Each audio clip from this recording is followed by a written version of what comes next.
On a appris au mois de décembre, début décembre, que le PLU, le plan local d'urbanisme, était en cours de révision générale. Je suis un petit peu en colère à cause de ça.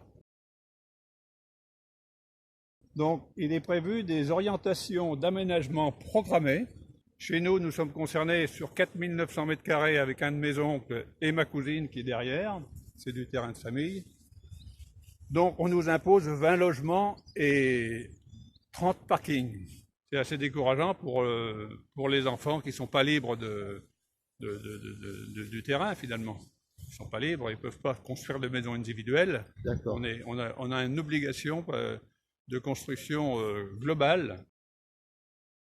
Nous voulions donc vendre celle-ci, construire la maison, une maison plus petite à côté parce que les enfants ne viennent plus.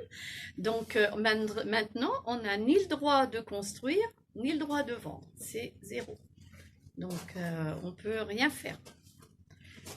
C'est comme s'ils nous expropriaient, hein, c'est pareil. Hein. Votre terrain, mon terrain, je l'ai quand même eu depuis des années. C'était mes parents, mes grands-parents, donc c'est un héritage comme Marc. De la même manière, c'est oui. idem. Hein. De toute façon, tous les gens ici autour, ce sont des terrains qui sont de famille, hein, qui viennent des parents, des grands-parents.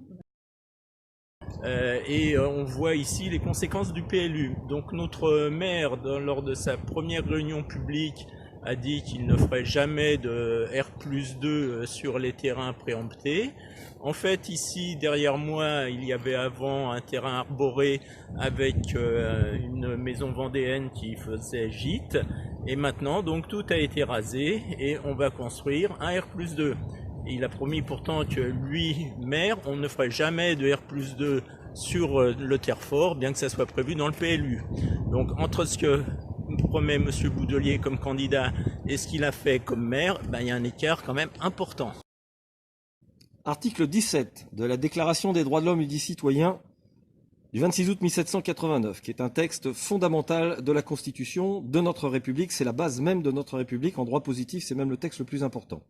L'article 17 dit « Les propriétés étant un droit inviolable et sacré, nul ne peut en être privé, si ce n'est lorsque la nécessité publique, légalement constatée, l'exige évidemment et sous la condition d'une juste et préalable indemnité. » Je veux dire par là que, à cause du PLU, des propriétaires sont lésés de leur propriété.